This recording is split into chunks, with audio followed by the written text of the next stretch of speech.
Hey there, Beth. Welcome to the Making Math Moments That Matter podcast. This is a long time coming. We've been chatting and meeting and planning and brainstorming and strategizing and doing work for a good chunk of time now. And we want to tell your story, get a sense of where you were, where you are now, where you want to go. So before we dig into your story and in the district that you're working with, that you work for, and the math story that you've been on. Do our listeners a favor here. Tell us a little bit about where you are, where what your role is in math, and we'll take it from there. John, I'm excited to be here. I am the Math and Science Director in Jeffco, Colorado, second largest district in Colorado, 75,000 students. And stepping into this role, it was really a gift to have some of the tools that Making Math Moments had created and the district level assessments, because that gave us some ideas of me being new, coming into a new role, getting to know the landscape. What are the strengths of what's currently happening? Right. Mathematics in Jeffco, what are some of the areas of challenge and where should we focus? Where are high leverage areas to concentrate our efforts? Because we don't have a huge team, but we do have a huge district and we're trying to scale new curriculum across 3 cohorts of schools in 3 years, which is a big charge. Yeah, big undertaking that was happening. So, Beth, before we kind of get into that story, one of the questions we ask every guest that's on the podcast is about their math moment. So, if we rewind and think about when I say math class, images, experiences, memories pop into our own personal minds of that stick with us through the years around an image of math class that we've had. So, when I say math class, what memory comes to mind as something that has stuck with you? Now, it can be positive, it can be negative. We always encourage the first memory that pops into your mind, because oftentimes that's the one that has an impact on you, for good or bad. But yeah, when I say math class, what's the memory that's popping in? Probably going back to when I was a math teacher. I taught 3rd grade and 2nd grade, and my principal decided to departmentalize. So I taught math and science. My partner teacher taught English language arts. Right. And I started teaching. I was using a curriculum then, but also started integrating some math tasks and kind of experimenting with flipping the triangle. And luckily I had a leader who really valued that kind of shifting the thinking more onto the students, allowing the students to grapple. And she asked me to demonstrate one of these lessons for the whole school. Wow. It was really just invigorating, but kind of scary. But I really believed in it. And I really started to see some good results and changes in my own data as a classroom teacher, and students being excited about figuring things out. And so that's just really stuck with me and led me to continue more learning on that path. How did it shape now being in your leadership role, and how does you think that experience has shaped the work you're doing now and what you did before, and just stepping into that leadership role? It shows me the potential of professional development and providing opportunities for teachers to continuously learn and grow and continue to refine their craft as teachers. Because when we do our, teacher training programs in college, we don't always get into the depth of all that we need to be able to drive learning and to engage students. And so now in my role, I have the opportunity, the privilege, the honor of being able to look for and provide those opportunities for educators so that they can have some of those same aha moments and experiences in their classroom. Awesome. Okay, rewind from now a few years ago, and you were, think about the professional development you were providing. Think about, I guess maybe the pebbles rattling around in your shoe. What was some of the drivers that said, I need to reach out to John and reach out to Kyle and think about how to think about my professional development and what we're doing here at Jeffco. What was happening? What was those pebbles that made you go we need something else here?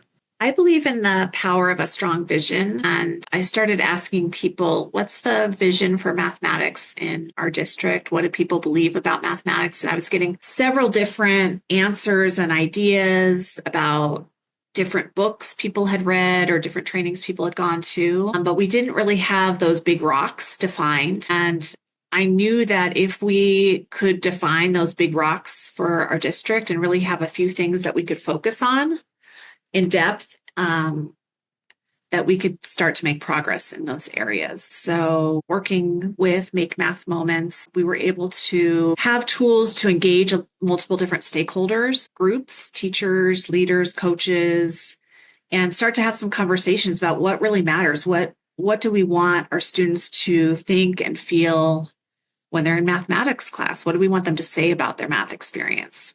Yeah. For folks who are thinking about that too, like what would you say, like maybe give us one of your big rocks? Yeah.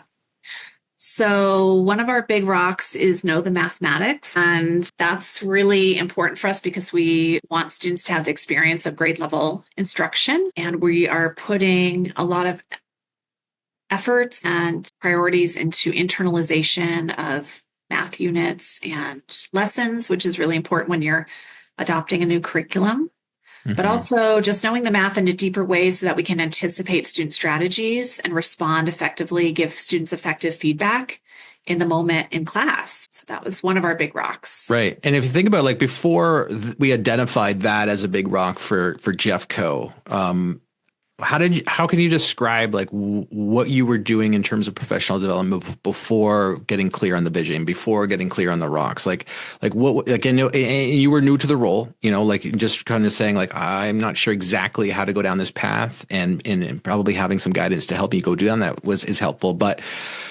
and I'll be honest, lots of districts who we do work with are people in new roles of trying to figure out how to navigate, and we're there to kind of like guide them down that path. But what were some of the things that you were trying, like what did that like organization look like before identifying the vision in the rocks? They had some really great things going connected to books they have read and experiences that they've had with the 5 practices, the 8 effective math practices. It was just a lot. And I had experienced this in my last district as well when I was a principal, where you're going to a training that has 8 aspirational things.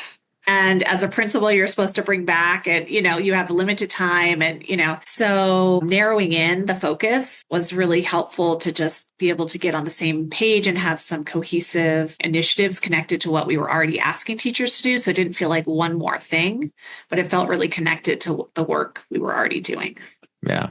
Yeah. And you have a great team that helps you do this work. Like you said, you have a great mighty team, not a huge team, but like your team did a fabulous job like coming together to help establish what the vision is, establish what the rocks are. Can you describe some of the key kind of moves and benefits you experienced when you brought that team together to do that work? Yeah, it was really fun and challenging. I think it took maybe 3 or 4 months to really land on our final vision, because we had multiple iterations, multiple stakeholder groups that came together. We had to really look through and get feedback from a lot of different groups on where we were going to land. But now that we have our vision, it's so powerful. And I was just in some classrooms yesterday, and I know we were kind of going back and forth with putting the word joyful in our vision. Right. And yesterday I was in classrooms, and I could just describe, I felt the joy of doing mathematics in those classrooms. And I'm like, this is it. This is changing the way we're thinking about kids learning, and it's having a positive impact. Mm-hmm. Mm-hmm.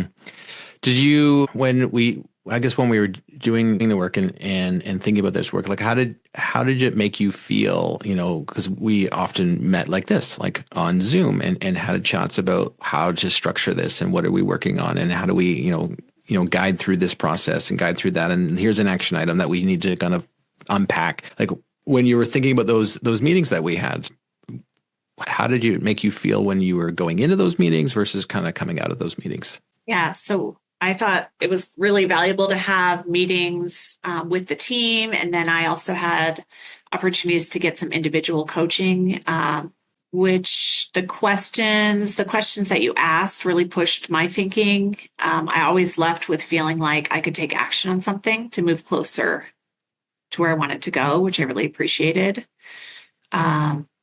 You always were able, because you knew the vision and you had gone on the journey with us, were able to help us think about like, wait, is that connected to our three rocks? Is it not connected?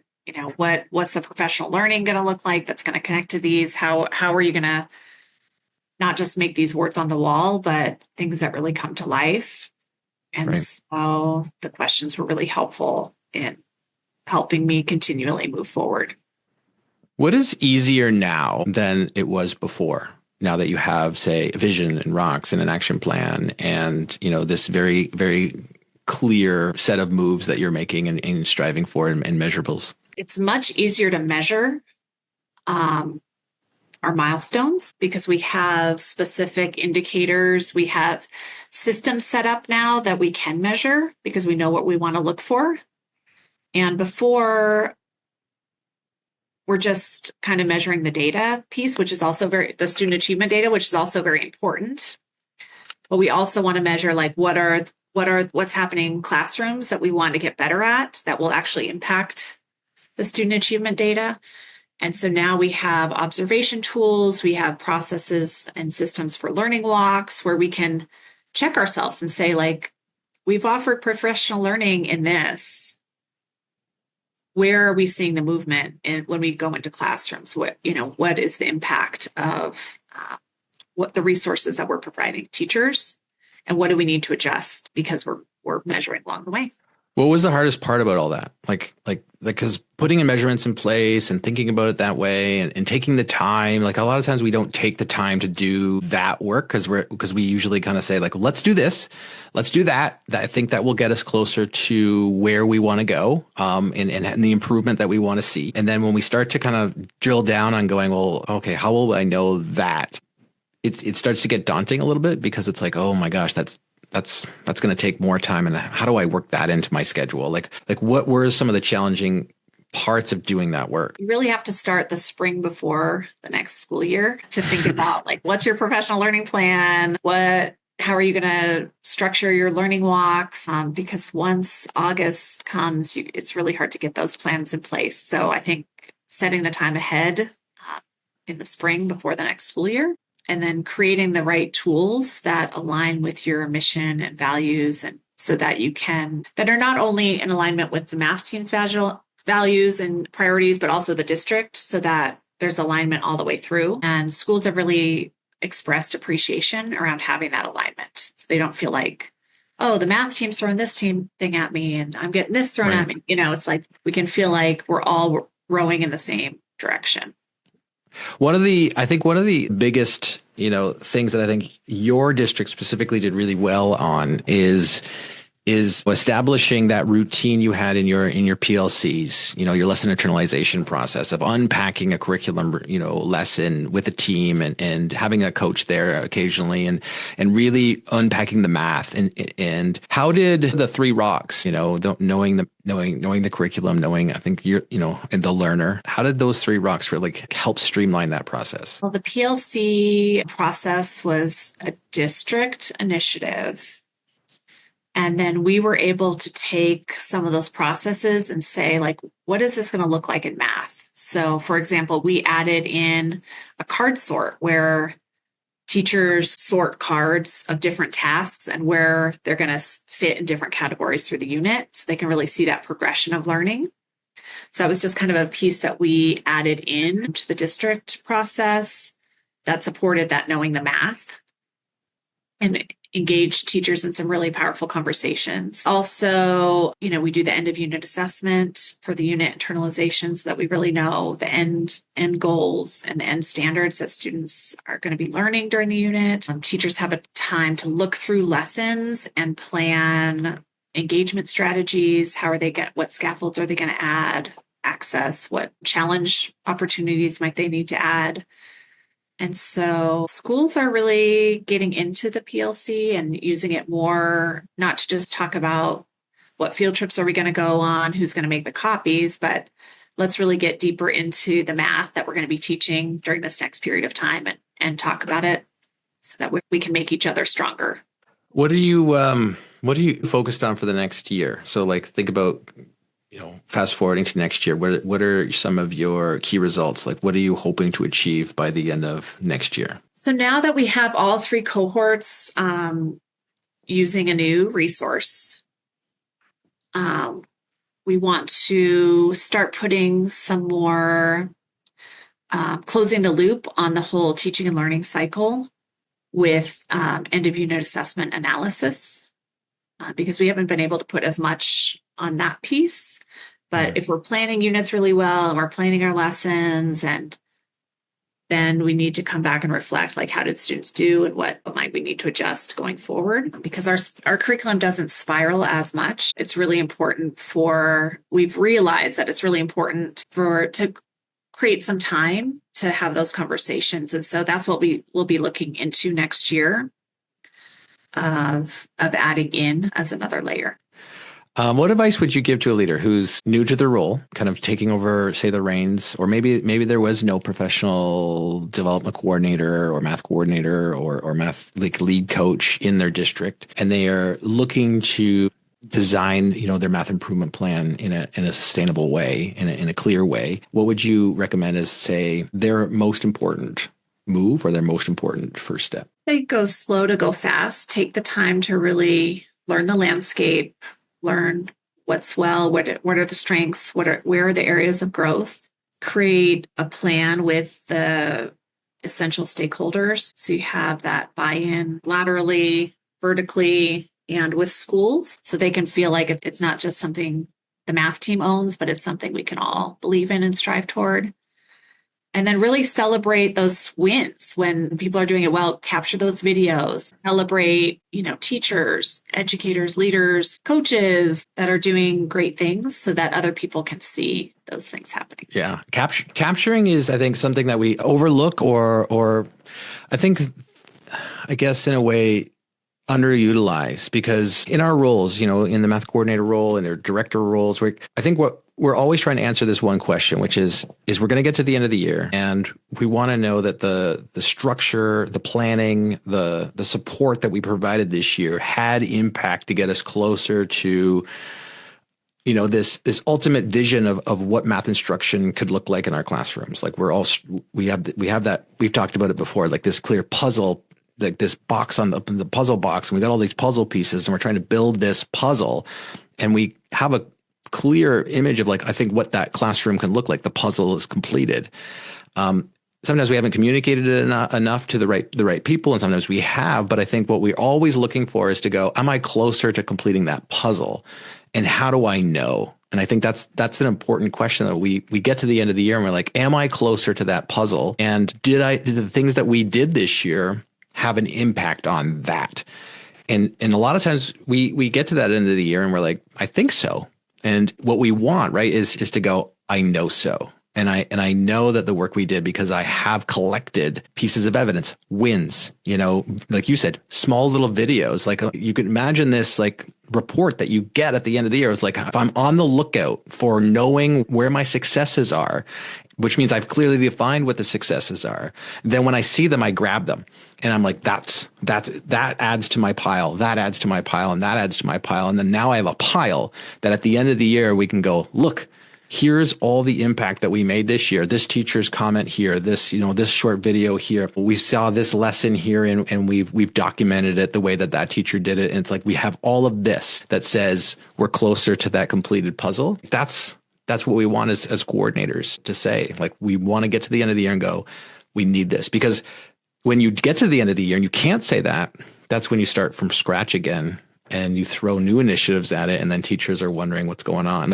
The switching is what kind of prevents us from real impact. And I think you guys have been doing that well. Like, you've, clearly defined some of this and capturing the right things. So nice work for sure. Any last thoughts to leave with the Math Moment Maker audience? No, thanks so much. I really appreciate all the time and the just really care that you've put into supporting our team, and all the resources that you've provided have been really helpful. So much. Our pleasure. All pleasure.